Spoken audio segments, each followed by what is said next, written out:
प्रधानमंत्री नरेंद्र मोदी आज शाम 6 बजे देश को संबोधित करने वाले हैं। नमस्कार, आप देख रहे हैं न्यूज़ 24। मैं हूं विपनेश माथुर। पीएम मोदी आज एक बार फिर देश को संबोधित करेंगे। शाम 6 बजे पीएम मोदी राष्ट्र के नाम संदेश देंगे। प्रधानमंत्री नरेंद्र मोदी ने खुद ट्वीट करके इस बारे में जानकारी देते हुए कहा कि शाम 6 बजे राष्ट्र को संबोधित करूंगा। लोगों से जुड़ने की अपील की है। कोरोना संकट के बीच प्रधानमंत्री नरेंद्र मोदी का ये इस साल 7वां संबोधन होगा। आप देख रहे हैं कि कोरोना काल में कई बार प्रधानमंत्री देश को संबोधित कर चुके हैं, लोगों से बात कर चुके हैं और आज खुद ट्वीट के जरिए उन्होंने जानकारी साझा की है। आज शाम 6 बजे राष्ट्र के नाम संदेश देने वाले हैं। देखिए, ये ट्वीट किया गया पीएम की तरफ से। आज शाम 6 बजे राष्ट्र के नाम संदेश दूंगा, आप जरूर जुड़ें। राष्ट्र इंतजार कर रहा है, देश इंतजार कर रहा है प्रधानमंत्री नरेंद्र मोदी के इस ट्वीट के बाद कि आज प्रधानमंत्री नरेंद्र मोदी क्या कुछ कहने वाले हैं। लेकिन आप देख रहे हैं कि कोरोना को लेकर चर्चा चारों तरफ है। तो माना जा रहा है कि क्या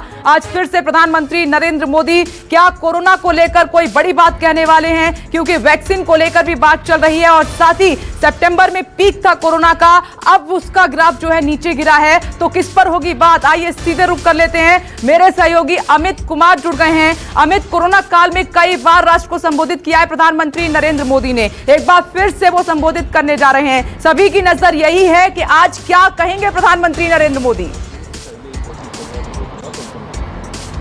अमित जी हाँ, देखिए ये 7वीं बार होगा जब पिछले 22 मार्च के बाद लगातार वो लोगों को संबोधित कर रहे हैं और ये 7वीं बार देश को संबोधित करने जा रहे हैं, राष्ट्र को संबोधित करने जा रहे हैं। जो बात सामने है और सबसे अहम मुद्दा है वो ये है कि कोरोना को लेकर सबसे ज्यादा चर्चाएं चल रही है। देश में हालात जो हैं और जो बताया जा रहा है या जो मुझे लग रहा है कि प्रधानमंत्री मोदी कोरोना और कोरोना वैक्सीन, क्योंकि अभी कुछ दिन पहले ये रिपोर्ट आई कि सेकंड स्टेज लगभग कंप्लीट हो चुका है। कोरोना वैक्सीन का जो ट्रायल चल रहा है सीरम उसका ऑक्सफोर्ड वाला, उसमें उसको कहा जा रहा है कि नीति आयोग में उसको लेकर चर्चा भी हो गई है। करीब 60 करोड़, एक बार में 60 करोड़ वैक्सीन तैयार किया जाएगा और उसको किस तरह से डिस्ट्रीब्यूशन होंगी, इन सारी चीजों को चर्चाएं नीति आयोग में इसको लेकर बैठकों का दौर भी जारी है। खुद प्रधानमंत्री मोदी ने समीक्षा की है।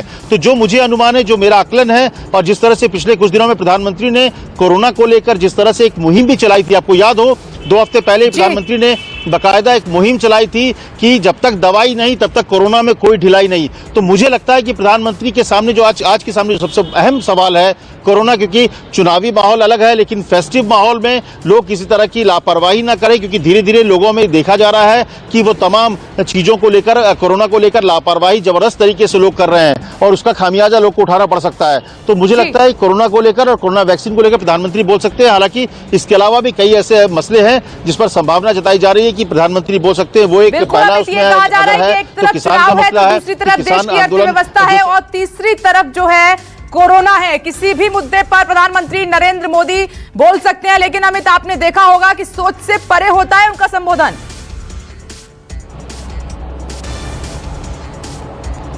जी हाँ, देखिए ये इसलिए मुझे लगता है कि जो हम लोग सोचते हैं हमेशा प्रधानमंत्री या उनके 2 कदम आगे चलते हैं और यही होता है कि आमतौर पर ज्यादातर समय जो होता है जब हम लोग उनके बारे में प्लान करते हैं कि वो क्या बोलेंगे तो वो फेल हो जाता है। तो ऐसे में लेकिन जो पिछले कुछ दिनों से अगर आप देखें जो ट्रेंड है, क्योंकि जब कोरोना आया और कोरोना के बाद जब लगातार वो देश को संबोधित किए हैं तो उन्होंने कोरोना को लेकर ही संबोधित किया, क्योंकि अगर पूरे देश की बात करें तो कोरोना से जुड़ा अगर आर्थिक पैकेज देने का एक ऐलान भी किया था तो उसमें भी कोरोना की वजह से जो संकट आया है, कहीं ना कहीं जो लोगों की रोजगार छीना है, अर्थव्यवस्था में कई बड़े जो इंडस्ट्रीज है वो ठप हो गए हैं। तो उसकी वजह से जो ऐलान भी किया गया था, आर्थिक पैकेज का जो ऐलान किया गया था वो भी कोरोना से जुड़ा था। तो मुझे लगता है कोरोना से जुड़ा हुआ अर्थव्यवस्था में निश्चित तौर पर एक गंभीर विषय है।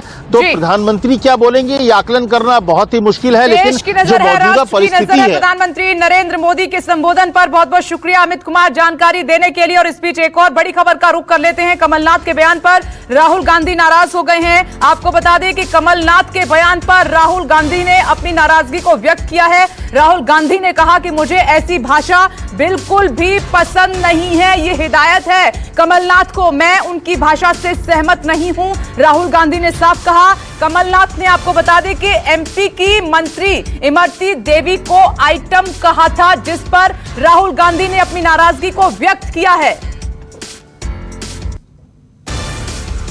Kamalnath ji is from my party, but I don't like personally the type type of language that Kamalnath has used. And I don't appreciate it. I think it's unfortunate. और आज की एक और बड़ी खबर आपकी टीवी स्क्रीन पर। केंद्र सरकार के कृषि बिल के खिलाफ पंजाब में कैप्टन अमरिंदर सिंह की सरकार ने आज विधानसभा में 3 बिल पेश किए हैं। मुख्यमंत्री अमरिंदर सिंह ने इस बिल को विधानसभा में पेश कर दिया है। पंजाब सरकार के बिल में एमएसपी से कम कीमत देने पर सजा का प्रावधान भी किया गया है। साफ तौर पर इसमें यह पॉइंट है, इसमें कहा गया है कि अगर जितनी एमएसपी निर्धारित है, अगर उससे कम कीमत पर किसान से उनका अनाज खरीदा गया तो फिर इसमें कड़ा एक्शन होगा। सजा का भी प्रावधान है। पंजाब देश का पहला ऐसा राज्य है जहां केंद्र के कानून के खिलाफ बिल लाया गया है। और इस खबर पर मेरे सहयोगी विशाल इंग्लिश जुड़ गए हैं। विशाल, ये पहला राज्य बन गया है पंजाब की केंद्र के जो बिल है उसके खिलाफ ये दूसरा बिल लाया गया है विधानसभा में, जो कानून बन चुका है, लेकिन साफ तौर पर इसमें प्रावधान भी कई ऐसे हैं जो किसान हितकारी दिखाई दे रहे हैं। देखिए, जो पंजाब सरकार ने कहा जा रहा है, दावा किया जा रहा है कि उनका जो बिल था वो ऐतिहासिक बिल है और इसी के चलते ही जो 3 कृषि कानून केंद्र सरकार ने लागू किए थे उनको पंजाब ने बिल्कुल ही पलट भी दिया है। अब जो देश के दूसरे राज्य होंगे जहां पर कांग्रेस नॉन कांग्रेस सरकारें होंगी, वहां पर भी मुख्यमंत्री इसकी कवायद शुरू कर सकते हैं, उनकी राज्य सरकारें कर सकती हैं। लेकिन सबसे पहला राज्य पंजाब बन गया है और अब से थोड़ी देर बाद ही पंजाब के राज्यपाल से मिलेंगे पंजाब के मुख्यमंत्री अपने साथी विधायकों के साथ और आग्रह किया जाएगा कि इन 3 बिलों को जो पंजाब की विधानसभा ने, चाहे वो कांग्रेस पार्टी हो, चाहे श्रोमणी अकाली दल हो, या आम आदमी पार्टी हो, हर एक का जोर लगा हुआ था कि ये बिल बड़ी ही सर्वसम्मति के साथ पारित हो जाए। और अब राज्यपाल से मिलने के बाद उनको कहा जाएगा कि इन बिलों के ऊपर जल्द से जल्द अपने सिग्नेचर कर दीजिए ताकि पंजाब में इनको पंजाब सरकार तुरंत लागू करके, जो पंजाब के किसान धरनों के ऊपर बैठे हुए हैं, मल्टीनेशनल कंपनियों के दफ्तरों के बाहर बैठे हुए हैं, पेट्रोल पंपों पर बैठे हुए हैं, जहां रेलवे लाइनों के ऊपर बैठे हुए हैं, उनको पंजाब के मुख्यमंत्री अपील कर सकते हैं कि वो यहाँ से उठ जाएं। और इसी तरह क्योंकि राज्यपाल के ऊपर दबाव भी डाला जाएगा कि वो जल्द से जल्द हस्ताक्षर करें, क्योंकि कहीं ना कहीं ये भी अंदेशा है कि पंजाब के इन बिलों के ऊपर, क्योंकि केंद्र सरकार का दबाव भी है, पंजाब के जो गवर्नर हैं वो हस्ताक्षर ना करें। और अब सारा का सारी जो गेंद है वो राज्यपाल के पाले में डाल दी जाएगी कि राज्यपाल को ही इसको लागू करना है। बिल्कुल विशाल, ऐतिहासिक है। बहुत बहुत शुक्रिया जानकारी देने के लिए। तो देखिए, पंजाब पहला राज्य बन गया है क्योंकि आप देख रहे हैं कि केंद्र के कृषि कानून के खिलाफ पार्टियां पुरजोर तरीके से, विपक्षी पार्टियां विरोध कर रही थीं और आज पंजाब विधानसभा में 3 बिल जो हैं केंद्र के कृषि कानून के खिलाफ पेश किए गए। और उधर पंजाब विधानसभा में केंद्र सरकार के कृषि बिल के खिलाफ बिल पेश होने के बाद कांग्रेस नेता राहुल गांधी ने मोदी सरकार पर करारा हमला बोल दिया है। राहुल गांधी ने कहा कि केंद्र का बिल न सिर्फ किसानों को बर्बाद करेगा बल्कि मंडी व्यवस्था और एमएसपी सिस्टम को भी बर्बाद करके रख देगा। सुनिए। I think these laws are dangerous. They are dangerous for the country. They will impact food security of this country and they will devastate the lives of millions of farmers.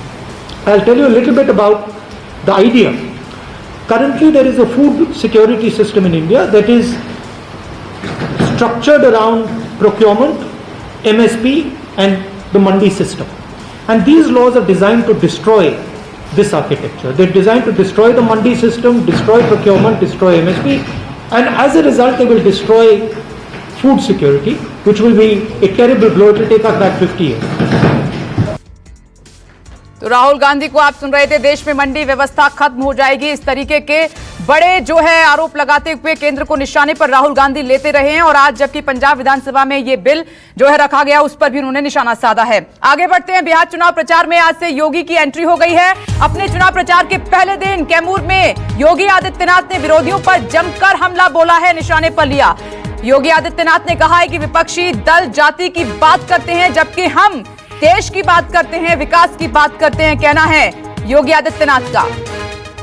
एक तरफ विकास की योजनाओं को लेकर के कार्य करने वाली सरकारें और दूसरी तरफ जाति के नाम पर, क्षेत्र के नाम पर, भाषा के नाम पर लड़ाने वाली व्यापक नरसंहार करने वाली, हम लोग विकास की बात करते हैं, वे लोग जाति की बात करते हैं, हम लोग देश की बात करते हैं, वे लोग परिवार की बात करते हैं, हम लोग सबका साथ सबके विकास की बात करते हैं, तो वे लोग बात करते हैं कि नहीं, देश के संसाधनों पर एक मजहब विशेष का अधिकार है। और अब बात करेंगे बाहुबली मुख्तार अंसारी की। मुख्तार अंसारी पर पंजाब और यूपी सरकार आमने सामने आ गए हैं। दरअसल योगी सरकार मुख्तार को यूपी लाना चाहती है। यूपी सरकार की तरफ से तमाम कोशिशें की जा रही हैं, लेकिन पंजाब मेडिकल बोर्ड ने मुख्तार को 3 महीने बेड रेस्ट को कहा है। मेडिकल बोर्ड ने मुख्तार को डायबिटीज, डिप्रेशन की बीमारी बताई है। अब आप देख रहे हैं कि जिस तरीके से उत्तर प्रदेश में ऑपरेशन क्लीन चलाया जा रहा है और योगी सरकार बाहुबलियों को लेकर, अपराधियों को लेकर जो है काफी सख्त है, तो अब इस मामले में यूपी सरकार और पंजाब सरकार आमने सामने हैं। पंजाब मेडिकल बोर्ड ने 3 महीने का रेस्ट जो है, बेड रेस्ट, मुख्तार अंसारी को बता दिया है। और इस खबर पर मेरे सहयोगी अशोक तिवारी लाइव जुड़ गए हैं। अशोक तिवारी, अब कैसे आएगा मुख्तार अंसारी यूपी, क्योंकि तो अब तो सरकारें आमने सामने आ गई हैं। देखिए, फिलहाल तकनीकी तौर पर अगर बात की जाए तो फिलहाल 3 महीने तक मुख्तार अंसारी उत्तर प्रदेश नहीं जाएंगे।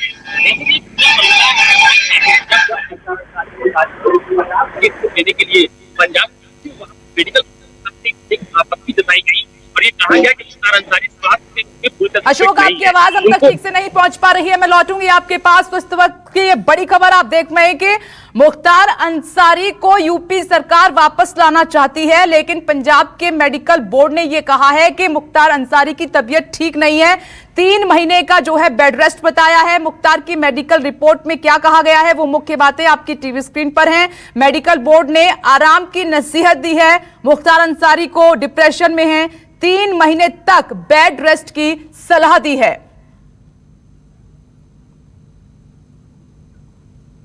अब एक बार फिर से अशोक तिवारी मेरे साथ जुड़ गए हैं। अशोक तिवारी, वही सवाल जो मैंने आपसे पूछा था, क्योंकि 3 महीने का बेड रेस्ट दे दिया गया है मुख्तार अंसारी को, तो अब कैसे योगी सरकार ला पाएगी उसको उत्तर प्रदेश में वापस? देखिए, दरअसल अब तकनीकी तौर पर 3 महीने तक मुख्तार अंसारी फिलहाल उत्तर प्रदेश नहीं आ पाएंगे, क्योंकि उसके पीछे मेडिकल बोर्ड की संस्तुति है। उनका स्वास्थ्य ठीक नहीं है, इस बात का हवाला दिया गया है और ये कहा गया है कि 3 महीने का complete bed rest Mukhtar Ansari को लेना जरूरी है, तो वो ट्रैवल नहीं कर पाएंगे। फिलहाल जो गाजीपुर की पुलिस टीम है वो वापस लौट आई है और अब योगी सरकार की तरफ से तमाम सारे लीगल एंगल्स है उस पर विचार किया जा रहा है कि अगर उनको उत्तर प्रदेश में कोर्ट पेश करना है तो दूसरे कौन से रास्ते हो सकते हैं अगर उनका स्वास्थ्य ठीक नहीं है तो। लेकिन दूसरी अहम बात ये भी है कि गाजीपुर से 50 सदस्यीय पुलिस टीम फिलहाल पंजाब पहुंची थी, जहां से मुख्तार अंसारी को लाके 21 तारीख को कोर्ट में पेश किया जाना था MLA MP कोर्ट में। लेकिन फिलहाल मेडिकल बोर्ड की संस्तुति के आधार पर उनको अब फिलहाल पंजाब में ही रहना होगा और गाजीपुर की टीम फिलहाल वापस आ चुकी है। इस पूरे मामले की रिपोर्ट जो गृह विभाग है उसको भेजी गई है और अब गृह विभाग इस बात पर विचार कर रहा है कि अगर मुख्तार अंसारी को उत्तर प्रदेश लाना है तो कौन कौन से पहलू है जिनके आधार पर उनको उत्तर प्रदेश में लाया जा सकता है। क्योंकि 21 तारीख को प्रयागराज के MLA MP कोर्ट में उनकी पेशी होनी थी, लिहाजा अब संबंधित पुलिस थाने की तो कोर्ट इस बात को बताएगी कि मेडिकल बोर्ड की संस्तुति होने की वजह से वो उनको यहाँ पर नहीं ला पाई है। लेकिन ये जरूर है कि उत्तर प्रदेश लाने के लिए पूरा भरसक प्रयास उत्तर प्रदेश की सरकार की तरफ से किया जाएगा, क्योंकि आप देखिए कि लगातार उत्तर प्रदेश के अलग अलग जनपदों में जहां पर भी। अशोक तिवारी, बहुत बहुत शुक्रिया जानकारी देने के लिए। तो मुख्तार अंसारी की मेडिकल रिपोर्ट आपने देखी, क्या बातों का जिक्र किया गया है, और साथ ही अब आप दूसरी तरफ देख रहे हैं कि उत्तर प्रदेश में योगी सरकार बेहद सख्त अपराधियों को लेकर, बाहुबलियों को लेकर। इसी बड़ी खबर के साथ यहाँ रुकना होगा एक छोटे से ब्रेक के लिए। नमस्कार, मैं हूं मानक गुप्ता। अगर आपको हमारा ये वीडियो पसंद आया हो तो इसे लाइक और शेयर जरूर करें और हाँ, हमें सब्सक्राइब और फॉलो करना ना भूलें ताकि आप देश और दुनिया की कोई खबर मिस ना करें। तो जुड़े रहिए हमारे साथ और देखते रहिए News 24।